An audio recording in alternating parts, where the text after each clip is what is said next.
Amorim was named Premier League Manager of the That's one of the most ridiculous things ever. I tell you what. This is where we shut down the show. And Brian Mboma got Player of the Month too for the month of October. But we're going to see if they can continue that form into November because they do have to travel. What form? To face They should have lost at Spurs. Nottingham Forest. Craig, you pictured or you predicted whoever. a loss Yeah. for United. Yeah, I did. Yeah. Well, did you watch them play at Forest last week? Yeah. Right. Unfortunately. Whoever voted for Ruben Amorim to be coach of the month because he won a couple of games and everybody felt sorry for him. Nicol, they never lost a game. I don't think they lost a goal, whether you like him or not. At the end of the day, if you're going to be doing this with awards, don't have awards, right? Just don't have it, right? Because this is ridiculous. I've gone for one now. I'll tell you why. Because I don't really think United are a great side, and I think they showed that last week when they were under pressure at Forest. Yeah, they had a couple of good results before that. I'll give you that. And Tottenham are sort of buoyed by a better performance midweek. I'm only doing it because they're at home, because they were absolutely rank rotten against Chelsea. Yeah. I think Thomas Frank, the Tottenham fans, are undecided about him, shall I say? And there was that incident last week where, was it Van de Ven and Spence sort of blanked him? Never a good sign. Never a good sign for any manager, never mind a new manager. But just because they're at home and just because generally their defence is quite strong, I've gone for Tottenham, but to be honest, it could go either way. I don't really. Nedum, what do you think? You actually have surprisingly gone for a Manchester United win, and I didn't have to twist your arm for that one. Yeah, beware of the jinx. Beware of the prediction jinx, Alexis. But yeah, in all seriousness, I've seen United play better in the league in the last few weeks compared to, say, Spurs, who have had those up and downs. And as that sort of graphic shows, at home, they've really not shown anything at all. And I think from Craig's perspective, talking about Spurs at home against Chelsea, they were horrible. When you think about the nature of that game, it's a big game, it's a rivalry, and there was just nothing there whatsoever. So in some ways, maybe, Spurs aren't going to be a great side going forward playing at home. Obviously, they had a good result in the Champions League in midweek, but even within that, there was some level of toil. But I think in this moment in time, United arrive in a better moment, and as a consequence, I think I could see them winning the game. Well, Spurs showed that they can definitely score some goals. We saw that in the Champions League, some stunning ones, especially from Mickey van der Ven. I mean, still not convinced. Tottenham versus Manchester United, historically, when you look at the fixture, should excite you.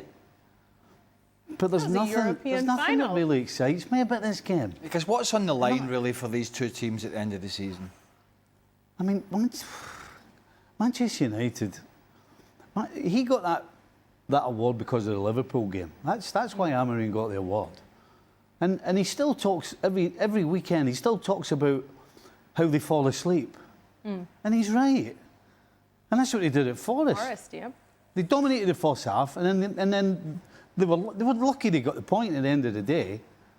I mean, really. There's nothing that excites me about this game, honestly. I think Mboma probably deserved to get his award because I think he's been their standout player, and he has absolutely made a difference.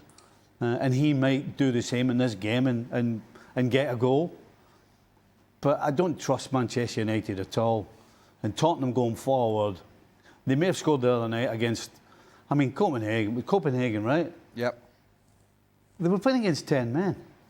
They were playing with 10 men, sorry. And Copenhagen just lay down. So it's hard to get carried away about Spurs going forward. But again, I don't trust Manchester United. I don't trust the back line to keep MD out. So that's why I've gone for a 1-1. But I can't. I'm going to have to get up at 70 to watch this. Yeah, same. Well, Frank, Stevie's not excited, but you've gone for a couple of goals in this one, a 3-1 win for Spurs. Yeah, I don't know what happened to me, but really, yeah. I think I go with the statistics and the odds and everything, and I say, when you are Spurs and you lost 1-0 the way you lost against Chelsea at home, it can happen twice. And players, they know that. They will have a pride. They will work hard. And maybe they can change the attitude that they had and the bad attitude they had. I'm talking about Van de Ven and Spence toward the coach at the end of the game. So they want to make sure the fans will cheer them up. So they're going to work hard and they're going to win that game. And I'm with Stevie. I'm not convinced about Manchester United. I saw the game against Nottingham Forest. Yeah, they were better against Nottingham Forest, but they were shaky at some point, like for 5 minutes. Like I rarely I've seen that. So let's see how it works for the both team. But yeah, we are talking about two teams. We finished 16 and 17 last season, or 15 and 16 last season. So I don't expect too much. I will be on the train on my way to my play. So let's see if I have a connection. If I don't have a connection, that's not a big deal. Wow. I think you know, Thomas Frank did a really good job at Brentford. But if you look back at the way they played, there was a certain style about how they did things, and a lot of it was sort of counter-attacking, balls over the top, pace and aggression with the guys up front.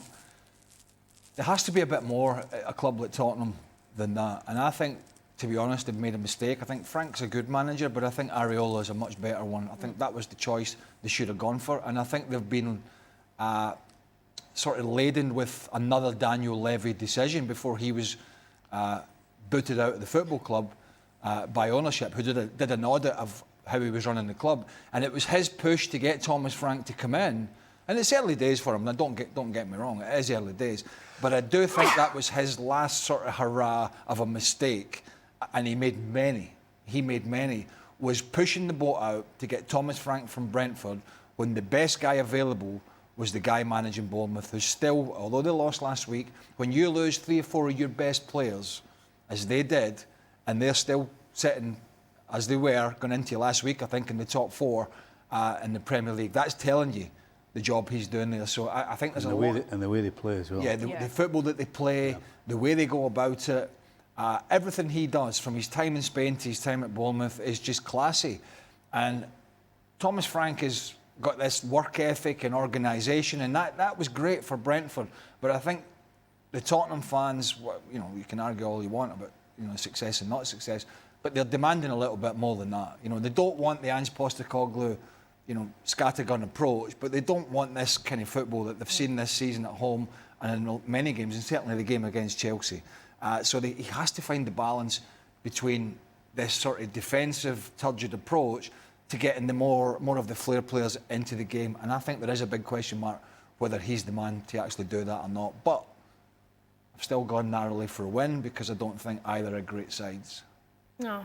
Started You on seem a positive. disappointed. Yeah, started on a positive for me, ended on a negative. Well, it's not about mine. It's not about who supports who in this show. Exactly. All right, well, here's Or it all the certainly Premier should League be. fixtures coming up this weekend. We talked about some of the big guns playing, but Arsenal, they are the big gun at the moment. They are up against Sunderland. Something tells me Nedum will be very tuned into that game.